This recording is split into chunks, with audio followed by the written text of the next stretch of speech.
जय श्री राम।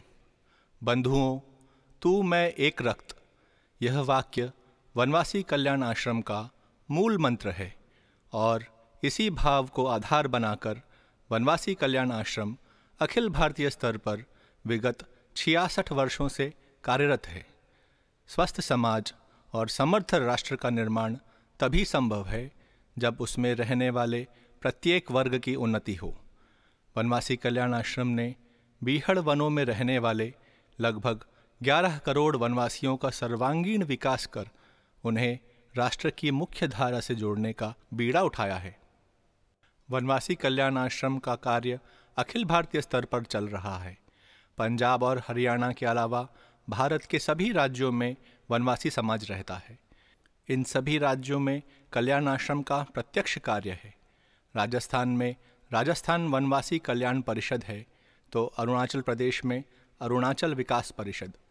तमिलनाडु का संगठन वनवासी सेवा केंद्रम नाम से वनवासी की सेवा में लगा है, तो हिमाचल में हिमगिरी कल्याण आश्रम इस राष्ट्र यज्ञ में आहुति दे रहा है।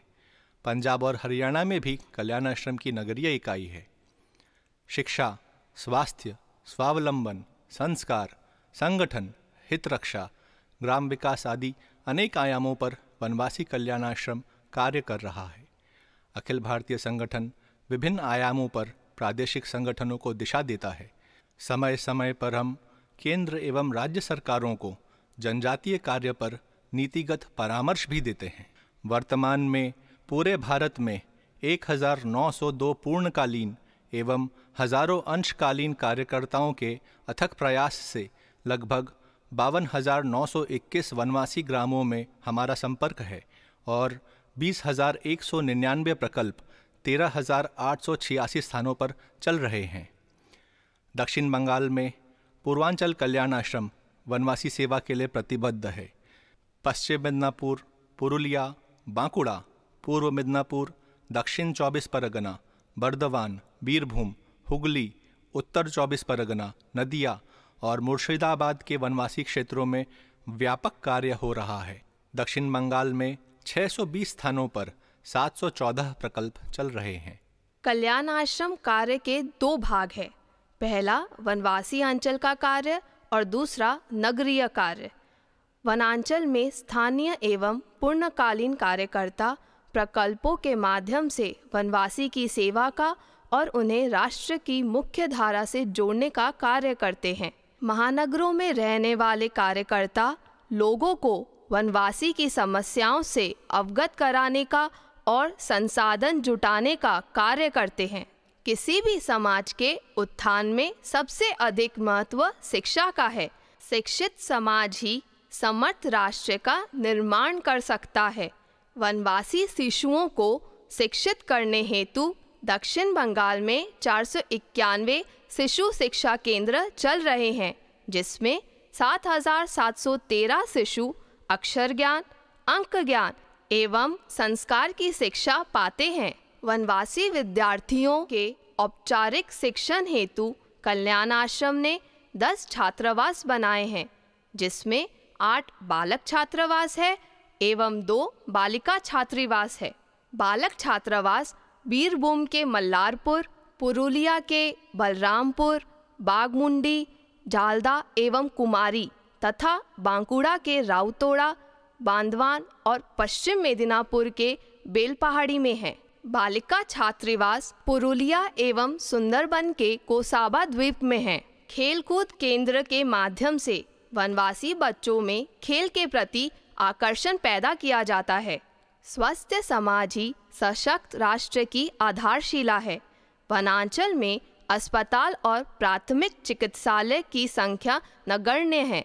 स्वास्थ्य सेवा के लिए वनांचल में मेडिकल कैंप लगाए जाते हैं, जिसमें वनवासी बंधुओं का परीक्षण कर उन्हें दवा दी जाती है।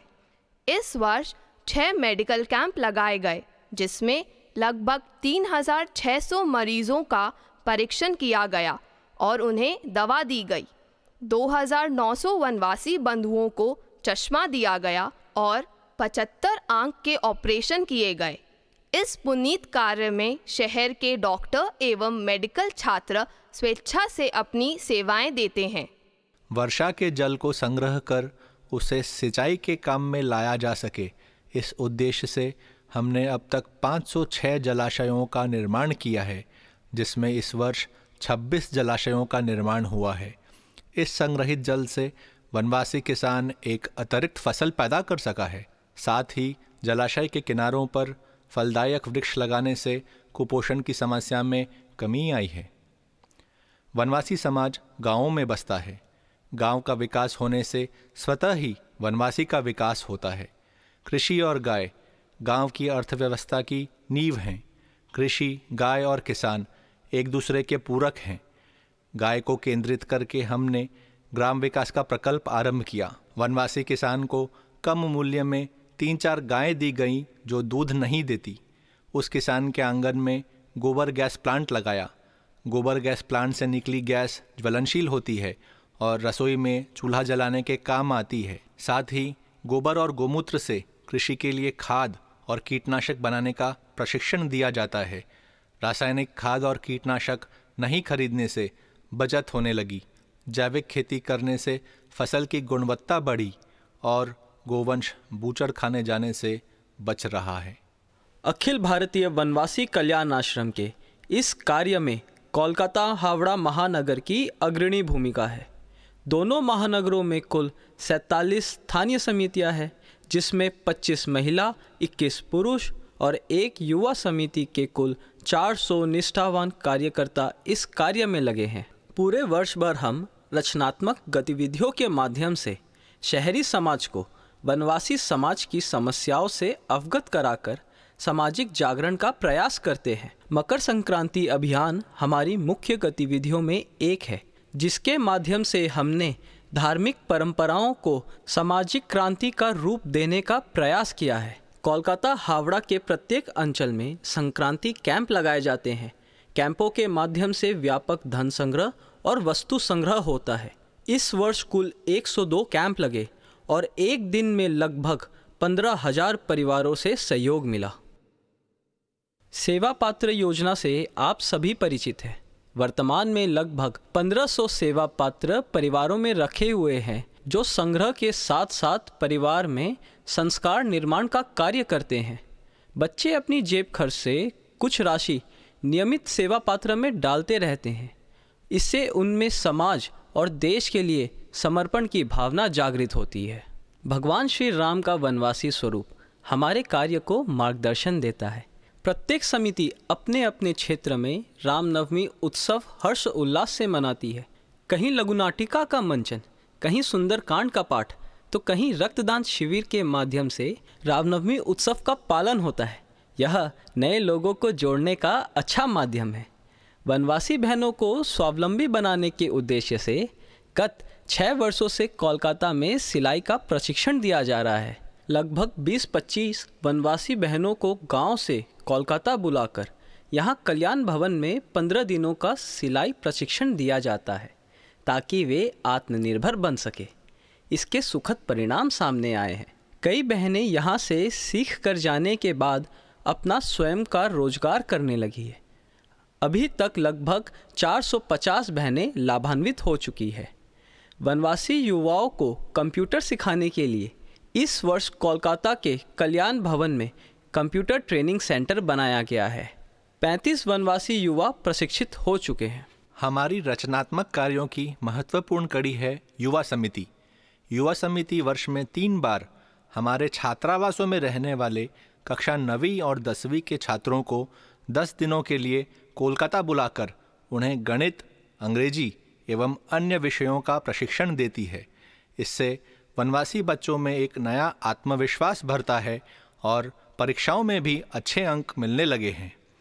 शिशु शिक्षा केंद्र के बच्चों के लिए प्रतिवर्ष शिशु मेला का आयोजन होता है। इस वर्ष यह आयोजन 2 दिवसीय था, जिसमें 36 केंद्रों से 600 बच्चों ने भाग लिया।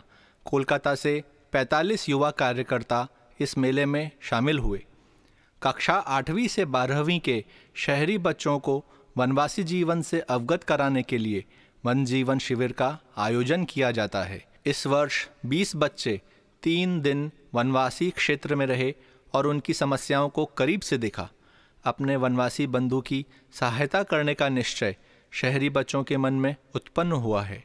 वृक्षारोपण कार्यक्रम में युवा समिति के कार्यकर्ता वर्षा ऋतु से ठीक पहले वनवासी घरों में फलदायक पौधे लगाते हैं। यही पौधे वृक्ष बन फल देते हैं और उस परिवार को पोषण एवं आय देते हैं। समय समय पर वन यात्राओं का आयोजन किया जाता है, जिससे शहर के लोगों को वनवासी जीवन एवं वहां चल रहे प्रकल्पों को प्रत्यक्ष देखने का अवसर मिलता है। गोसाबा में 200 कन्याओं के लिए छात्रावास एवं प्रशिक्षण केंद्र के निर्माण हेतु 9 दिवसीय राम कथा का आयोजन कोलकाता में किया गया। दीप योजना, इस वर्ष 25,000 दीपक घर घर बनाए गए और चलो जलाए दीप वहाँ जहाँ अभी भी अंधेरा है के भाव को जन जन तक पहुँचाया गया। इसके अलावा राखी एवं दीपावली मेला, सिंधारा उत्सव, विद्यालय संपर्क आदि अनेक कार्यक्रम नए लोगों को जोड़ने के लिए किए जाते हैं। कल्याण आश्रम के कार्यकलापों की संपूर्ण जानकारी जन जन तक पहुंचाने के लिए त्रैमासिक पत्रिका कल्याण भारती का प्रकाशन होता है, जो करीब 5,000 परिवारों तक पहुंचती है। हम सभी कार्यकर्ता इस राष्ट्रीय कार्य को सुचारू रूप से कर सके, इसलिए कार्यकर्ताओं के प्रशिक्षण हेतु नैपुण्य शिविर का आयोजन किया जाता है। इस वर्ष यह शिविर रानीगंज में आयोजित हुआ, जिसमें करीब 80 कार्यकर्ता शामिल हुए। बंधुओं, कार्य व्यापक है और संसाधन सीमित। यह हमारा विश्वास है कि इस पुनीत राष्ट्रीय कार्य में आप सभी के सहयोग से हम अपना लक्ष्य अवश्य प्राप्त करेंगे। जय श्री राम।